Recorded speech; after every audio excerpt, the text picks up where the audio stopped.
মই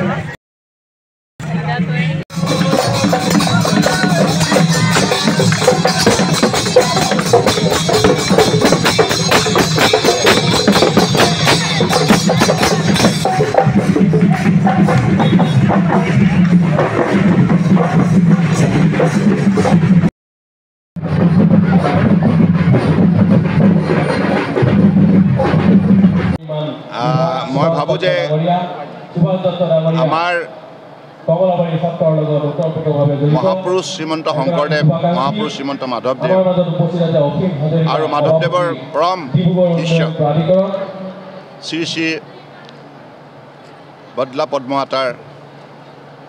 আদৰ্শৰে আমি অসমীয়া সমাজখনক সকলো সময়তে শক্তিশালী কৰি ৰাখিব লাগিব। সাংস্কৃতিক কাৰ্যসূচীৰ যোগেদি আমি চিন্তা চৰ্চাৰ যোগেদি আমি সমাজখনৰ মাজত সমন্বয় এটা শক্তিশালী বাতাবৰণ সৃষ্টি কৰিব লাগিব। অসমৰ বুকুত বসবাস কৰা বৰাক ব্ৰহ্মপুত্ৰ পাহাৰ ভৈয়ামৰ বৃহত্তৰ অসমীয়া সমাজখনৰ মাজত এই আন্তৰিকতা, এই শ্ৰদ্ধা ভক্তি মৰম চেনেহ জীয়াই ৰাখিব লাগিব। কাৰণ আজি ডিগবৈত শ্ৰী শ্ৰী বদলা পদ্মমাতাৰ সেৱা সমিতিয়ে ডিগবৈবাসী ৰাইজৰ সহযোগত আজি যিটো সাংস্কৃতিক সমন্বয় ইয়াত কাৰ্যসূচী আয়োজন কৰিলে আৰু এই শ্ৰী শ্ৰী বদলা পদ্মমাতাৰ আৱিৰ্ভাৱ তিথি ইয়াতে তেখেতসকলে ইয়াত উদযাপন কৰিলে। আজি ইয়াত যেনেধৰণে বিভিন্ন জনগোষ্ঠীৰ যিটো সঁহাৰি, এই সঁহাৰিৰ যোগেদি এই কথাটো প্ৰমাণ হৈছে যে অসমীয়া সমাজখনে গুৰুসকলৰ বাণীৰে আগন্তুক দিনত একেলগে মিলি অসমৰ গৌৰৱ অক্ষুণ্ণ ৰখাৰ বাবে সকলোৱে সংকল্প লৈছে। গতিকে মই ইয়াত অংশগ্ৰহণকাৰী সকলোকে মই বিশেষভাৱে ধন্যবাদ জনাইছোঁ আৰু আমাৰ শ্ৰী শ্ৰী উত্তৰ কমলাবাৰী সত্ৰাধিকাৰ প্ৰভু শ্ৰী শ্ৰী জনাৰ্দন দেৱ গোস্বামী প্ৰভুৰ লগতে সেৱা সমিতিৰ সকলো বিষয়ববীয়া কৰ্মকৰ্তাক ধন্যবাদ জনাইছোঁ আৰু ইয়াত আয়োজক সমিতিৰ কৰ্মকৰ্তাসকলকো ধন্যবাদ জনাইছোঁ। বিশেষকৈ ডিগবৈ অঞ্চলৰ ৰাইজ আৰু ইয়াৰ স্থানীয় বিধায়ক সুৰেণ ফুকন ডাঙৰীয়াকৈ ধন্যবাদ জনাইছোঁ। কাৰণ সকলোৰে সহযোগত আজি এই সভা, এই অনুষ্ঠান বৰ সুন্দৰভাৱে সফল হৈছে। আৰু মই ভাবোঁ যে এনেধৰণে মহান মানৱীয় বাণীৰে আগন্তুক উঠি অহা প্ৰজন্মক আমি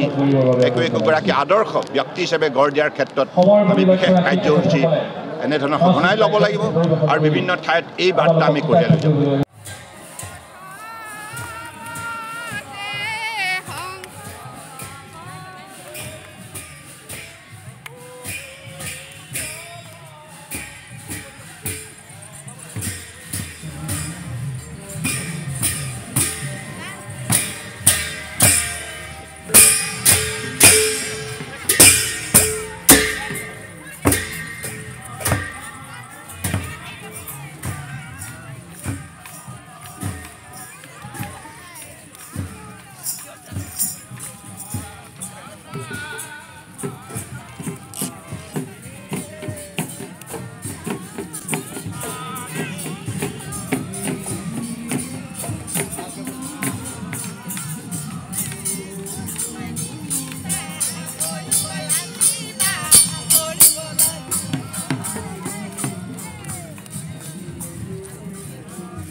বিভিন্ন বিভাগৰ ৰাজ্যিক দায়িত্বত আছে উপস্থিত থকা